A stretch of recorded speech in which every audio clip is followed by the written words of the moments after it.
পঞ্চম অধ্যায় ঝুঁকি ও অনিশ্চয়তা। ঝুঁকি কি? ভবিষ্যতে কোনো কিছু হওয়ার সম্ভাবনাকেই। অনিশ্চয়তা কি? ভবিষ্যতে কিছু হতেও পারে, এরূপ সম্ভাবনাকে বলা হয়। আর অনিশ্চয়তার যে অংশটুকু পরিমাপ করা যায় তাকে বলা হয় ঝুঁকি। ঝুঁকিকে ফাঁকি দিয়ে লাভ নেই, আগে ঝুঁকি নির্ণয় করতে হয়। ঝুঁকি থেকে মূলত অঙ্ক আছে একটা, ঝুঁকির অঙ্ক আছে একটাই, নাম কি? আদর্শ বিচ্যুতি, স্ট্যান্ডার্ড ডেভিয়েশন। আদর্শ বিচ্যুতি। আদর্শ বিচ্যুতি সূত্র কি? তারা বলছে মিস্টার আমিন, জয় এবং বিজয় দুটি প্রকল্প থেকে মূলধন বিনিয়োগ করেন। মূলধনের অপর্যাপ্ততার কারণে তিনি একটি প্রকল্পের কার্যক্রম বন্ধ করে দেওয়ার সিদ্ধান্ত নিয়েছেন। প্রকল্প দুটি গত 5 বছরে আয়ের পরিমাণ হলো এত এত এত এত এত এত এত।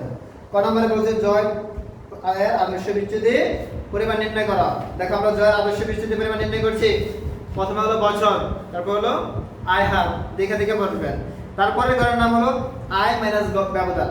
সবগুলো আয় যোগ করে যত বছর বছর দিয়ে ভাগ দিলে পাওয়া যায় গড় আয়। সবগুলো আয় যোগ করলে পাই 90। গড় বছর হলো 5 বছর, তাহলে 5 দিয়ে ভাগ দিলে পাই 18। 18 হলো কি? গড় আয়।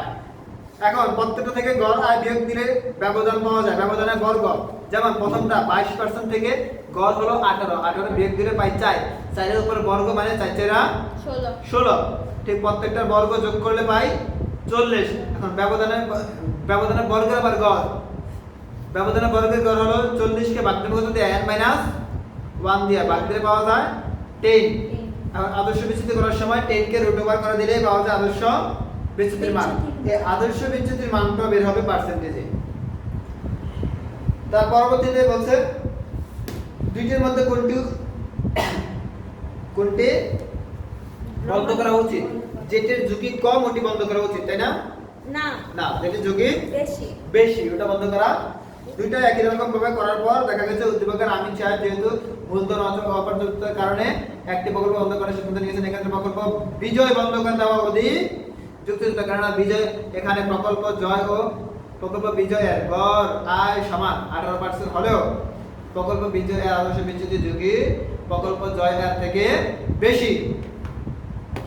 অতএব সিদ্ধান্ত গ্রহণ করার নীতি অনুযায়ী কম যায় ঝুঁকি বেশি গ্রহণ যোগ্য। যেই প্রকল্প থেকে ঝুঁকি কম ওটা বেশি গ্রহণযোগ্য।